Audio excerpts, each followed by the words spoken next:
Hey, what's up guys, this is Astranox, showcase of Elena in Arena. I'll review her at the same time and I'll show you guys her stats, her gear, and the stats of the other heroes in the team. So my Elena doesn't have any skill ups. My Elena is a 5-star hero. I don't care, it's gonna work for the purpose of this video. I'm gonna be using her as an anti-cleave, so she's gonna be cutting after one of their cleaver went, or maybe after their Faithless Litica. So the way this hero works is that her skill 3 gives invincibility for the team, which is huge to increase our survivability. She gives the effect resistance buff for 2 turns, which increases the team's effect resistance by 50%. I mean, it's not Crimson Armament. Crimson Armament gives, debuff immunity, which is very powerful, much more powerful than Elena. But what Elena has going for herself is that the damage from AoE attacks is reduced by 15% after skill ups. That's very powerful. And the greatest thing is that the Consecrated Ground will trigger, and this is like using a skill when she gets hit by an AoE attack. All sorts of AoE attack, even the ones that can, that doesn't trigger a counter attack, it will trigger the Consecrated Ground. And since it's like using a skill, well, MolaGora's Tome is very popular on herself, which means she's going to be getting combat finesse, which means she can cut after one cleaver went, or maybe after a Faithless Litica, unless the Challenger Domino on their team is like has quite a bit of speed. So yeah, a very strong hero, which like you can put the invincibility on your team and basically nullify all sorts of damage coming your way and break their combo, and that's very, very strong. She's got healing based on her own max health. When she uses the Consecrated Ground, so increase her max health to heal your allies for more. And her skill 1 is very strong, dispels 1 debuff from 2 allies. If you have on a counter set, if you're triggering a duo attack with her, this stuff can happen and it's quite annoying to deal with. The Soul Burn dispels all debuffs from all allies for 20 souls. Very, very strong for skill ups. Get the -1 turn cooldown here, get as many as possible here to reduce damage from AoE attack, and you don't need anything on skill 1.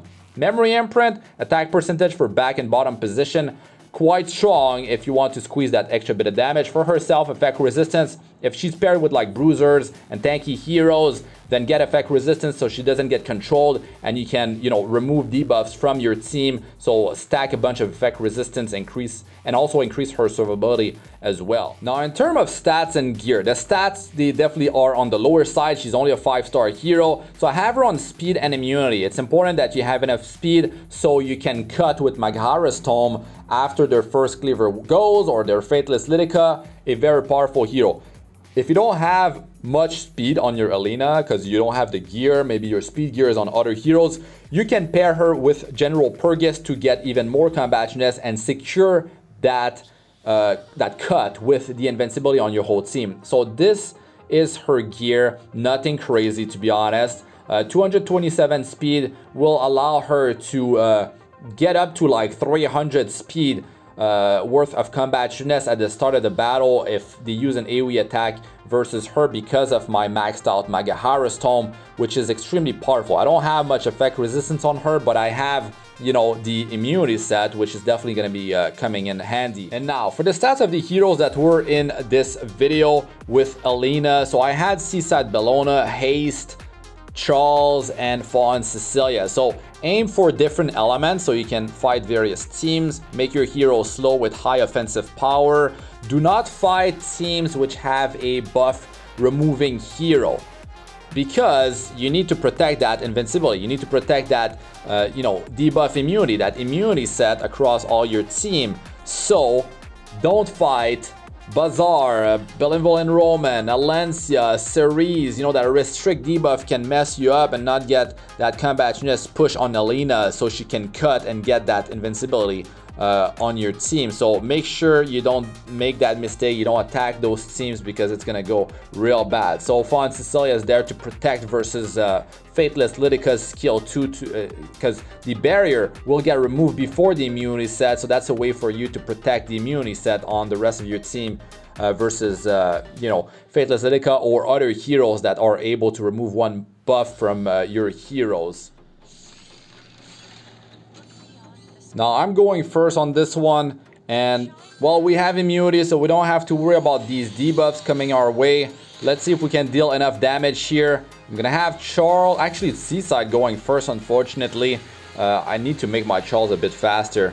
So we got RGB colors here, you know, earth, ice, and fire. We got my boy Haste. Let's see what kind of damage we can do. I mean, man, I'm gonna put this thing on auto. So let's see what kind of numbers we can get out of this team. Now, if you have General Purgus, you know, on your team, the issue with that is that you're gonna be getting too much combaturness on, you know, all your team. And you're gonna be losing your invulnerability buff and your immunity buff because your team's gonna go faster than they should. And that might allow the enemy team to, you know, have some of their heroes that didn't go yet, and then you're gonna mess up your whole plan. So you gotta be careful about that. Like, if you want to use Elena and General Purgus, it's gonna be like against a team that is definitely a speed team. So if it is a speed team, like, you know, speed cleave, speed single target burst, like a Faithless Lidica, C-Dom with, you know, Arbiter Vilgit, something like that. Just make sure that you're going against a team like that if you're gonna go Elena and General Purgus.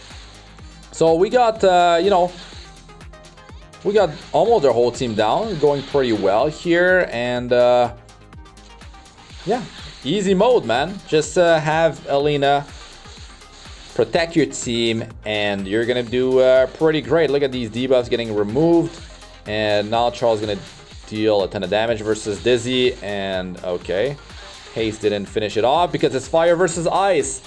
But you can definitely see the power of Elena here, and you know, her passive, her consecrated ground, when it triggers, that's healing the team. And if I had her at 6-star, if I had her with more maximum health, she would be healing for more. Now this team is clearly a speed team, so I had to make sure that I had my Fallen Cecilia protecting the immunity on my heroes. So the barrier of Fallen Cecilia was removed from the S2 of Faithless Lidica. So now we still have immunity, and we're able to, you know, keep it. So we don't get provoked here. We don't want to be debuffed. We don't want to have silence. We don't want to have an able to buff debuff from Tempest Siren. So this is a way for you to keep your immunity on your heroes. And we're just gonna be able to, you know, slowly take them out one by one. And we already have one down. So this is perfect. The constant, you know, counter attacks, Elbrus Ritual Sword. I mean, Seaside is great to deal with, I mean, just skill nullifier on top of just putting constant pressure on the battlefield. So, like your Fallen Cecilia, you could have her built as a bruiser, you know, just as much like damage as possible. She doesn't need to be fast, so she can be on the slower side with more health. You know, 100% crit chance, as much crit damage as possible. And you could have some effectiveness for landing some provokes during the cleanup process. But yeah, as you can see, it's very simple. Just turn on auto, and things are just working out perfectly fine. But yeah, make sure that you have that barrier to protect that immunity when you're facing a Faithless Lidica.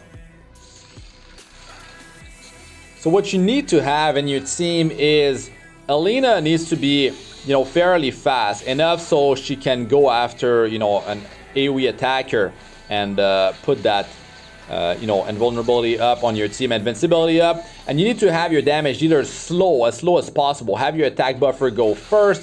All your damage dealers, your whole team should have immunity, and you're just gonna have a great uptime on this you know, invulnerability buff because you're so slow. So the whole enemy team is gonna be using, like, they're gonna use their big cooldown. They're gonna use their big damage skill, the most dangerous stuff. You can have, like, you know, Arbiter, Vilgit, go down, come back, it's all good. Like, that's perfect. You get so much value out of that invincibility. It's really, really powerful, and you're able to just have a team clean up. I mean, just win on auto because of that. But your stuff needs to be synced to get the best value, the hardest hitting skills as possible, the hardest hitting heroes as possible. Just have the attack buff go first, and then, you know, the other two damage dealers, and make sure all your heroes are, like, able to attack everyone, or at least they have like counter set, Elbrus Ritual Sword, counter mechanism built into their skill, so they can get a ton of damage out against the enemy team. And here we were not able to deal enough damage, and that's definitely unfortunate. Because of the constant AoE attacks, Last Rider Crowd was able to, you know, yeah, get his skill 3 up again, and that's unfortunate. So here we're still alive. Let's see if Otto takes care of this battle. Now we got some healing from Haste, and he should be able to finish this off here, since we're not doing a bunch of AoE attacks, and this S3 of Last Rider Crow is not going to be up real soon. So yeah, pretty nice, pretty nice. And by having, you know, in my case, RGB heroes, a hero of each element, you know, I'm able to fight against a multitude of teams. So that's cool. Let us know what you guys think about Elena in the comment section. If you enjoyed the video, don't forget to smash that like. If you loved it, consider subscribing to the channel. I'm Astranox. Good luck with all you do. Peace out for now.